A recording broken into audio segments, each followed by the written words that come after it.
סוגיית הכסף מניעה את העולם, איך שאנחנו יודעים. היא מניעה את העולם במשפחה, פרק א', ג', ב', ומניעה את העולם גם, כמו שאנחנו יודעים, מה קורה גם מחוץ למשפחה.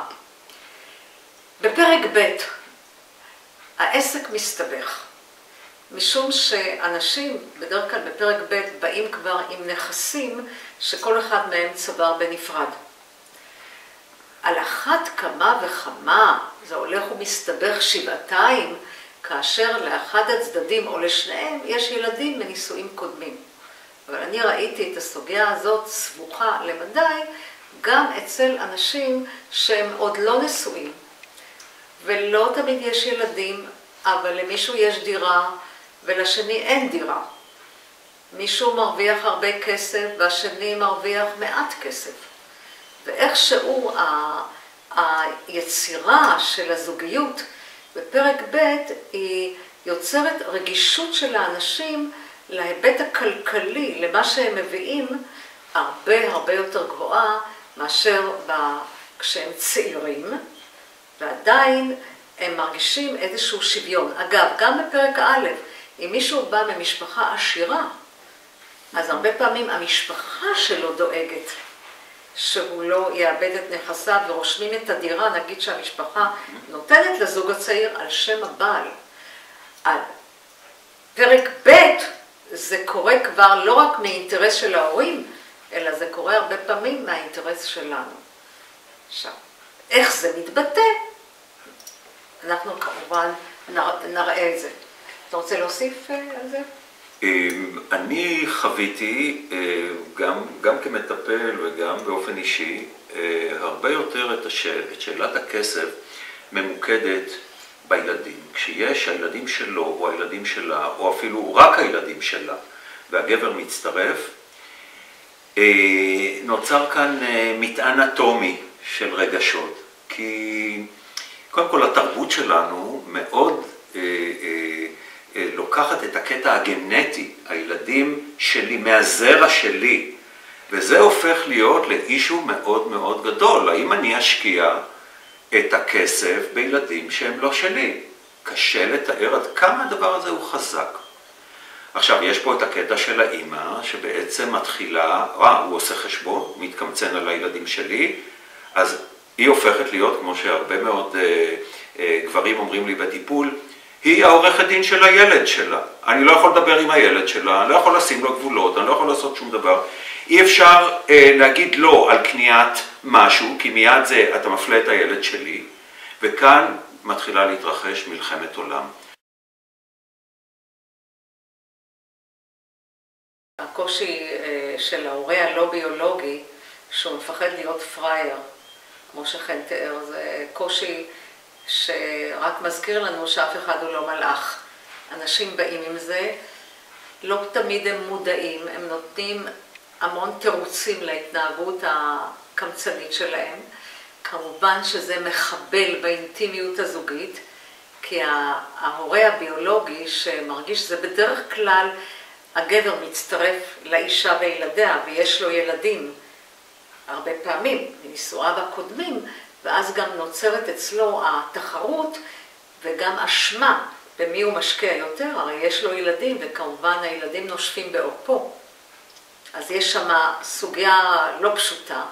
האישה שהגבר חי איתה עם הילדים שלה, אנחנו מדברים על ילדים צעירים יחסית שהם עוד בבית, היא מרגישה שהיא לא יכולה לאהוב את הגבר שמתנהג לילדים שלה ככה. זאת אומרת, זה מחבל בצורה ברורה, חד משמעית, באהבה, באמון.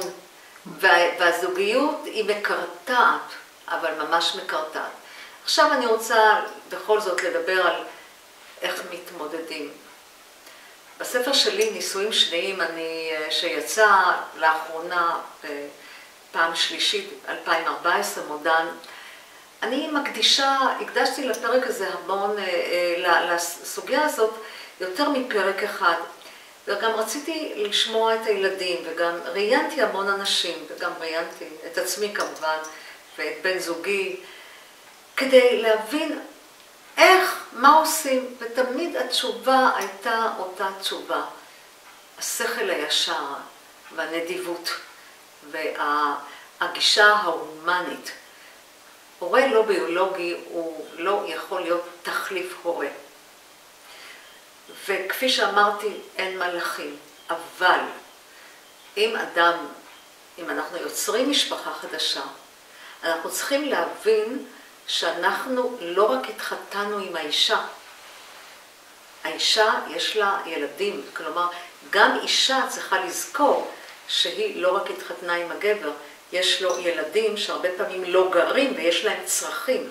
זאת אומרת, המודעות הזאת שאנחנו אחראים, מחויבים, לא אחראים, מחויבים, גם לילדים של בני הזוג שלנו, שם תמונה התשובה.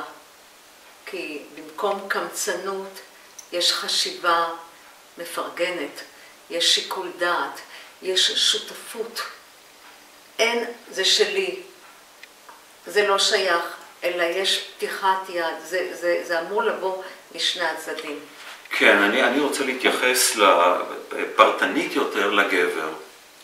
אני הייתי אומר שני דברים. אחד, קבל את זכותה של בת זוגך לקבל החלטות עצמאיות בנושא הוצאות כספיות על ילדיה. אתה יכול, אני הייתי אומר, תתמוך, מפני שכשאתה תומר ולא מאיר, כן, את יכולה לעשות מה שאת רוצה, אבל אני חושב שזה מוגזם לקנות לו מחשב עכשיו, נגיד. פרגן את הדבר הזה, מפני שכך אתה מאפשר לה לקבל את ההחלטות בצורה באמת בוגרת ושקולה, ולא כמונעת אני לא אתן לו למנוע ממני לתת לילדיי. הדבר השני שהייתי אומר, יש תחרות מאוד קשה של גבר שנכנס למשפחה על הנתינה של האישה. הנתינה של האישה באופן טבעי מתפצלת בין הזוגיות לבין הילדים, ונוטה הרבה מאוד גם לגלוש לכיוון הילדים. הגבר נלחם על שלו, ופה בלי לשים לב, הוא הופך את עצמו לאויב של הילד. ובעצם יוצר דינמיקה שבה הילד מסכסך במודע או שלא במודע, ושואב את האמא לטובתו, ונוצר מחזק בעצם את הקונפליקט האדיר הזה. והכסף, בין היתר, הוא אחד הביטויים של הנתינה, הוא סמלי מאוד. ואני אומר לגבר, רד מהדבר הזה, אל תיאבק בילד, כי אתה מדרדר את היחסים. אגב, יכול להיות מצב שהוא ממחיש בצורה גרועה את מה שחן אמר, שאנשים מחלקים, או יש להם שני חשבונות. והגבר, החשבון שבנק שלו לא שייך לילדים של האישה. היא מפרנסת את ילדיה, והוא לא. הוא תורם לבית, אבל הילדים לא קשורים לעניין.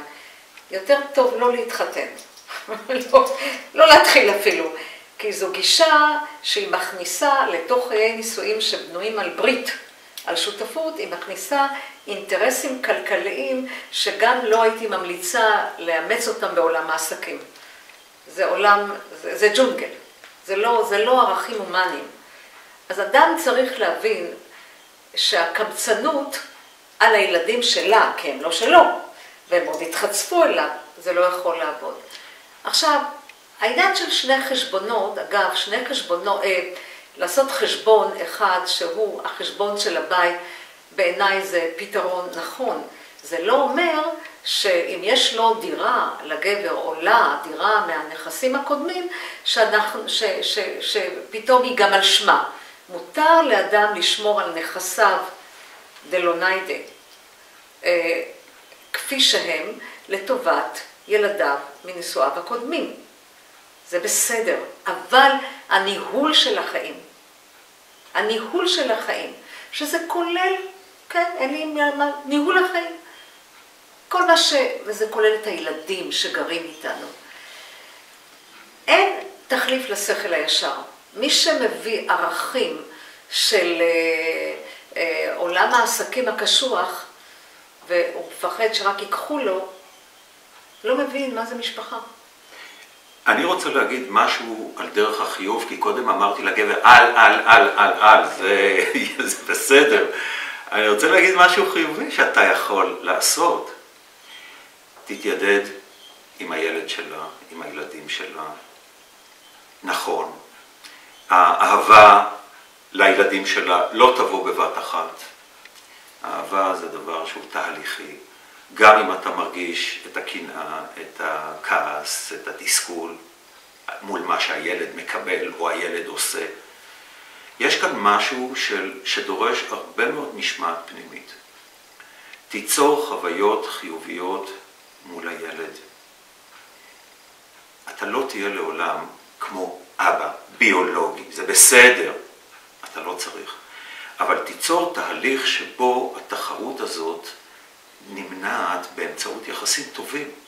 אני חושב שכשאני עובד עם נשים שהן בפרק ב', אני חושב שאין חוויה יותר תורמת ומחזקת ומעצימה את הזוגיות, מאשר כשהאישה רואה את הגבר שהוא לא אב ביולוגי לילדים, מחבב את הילדים שלו. אני רוצה להתחבר לכן ולומר שאני רואה את זה גם מהצד השני.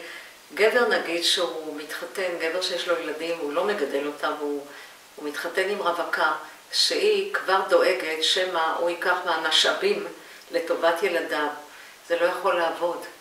אותו פרגון, אותה נדיבות, כרווקה, היא לא מבינה מה, היא רוצה נישואים פרק א' בשבילה.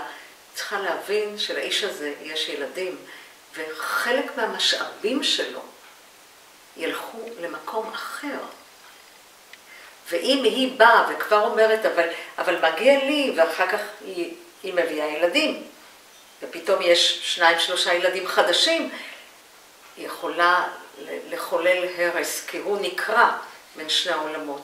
זאת אומרת, אנשים שנכנסים לפרק ב' הם צריכים להבין שהמשפחה נראית אחרת. זה דורש מודעות אחרת ופתרון בעיות ברמה הרבה יותר יצירתית, שהיא גם עוזרת לנו לגדול מעצמנו האוטומטי ולראות את הדברים בפרספקטיבה הרבה יותר רחבה.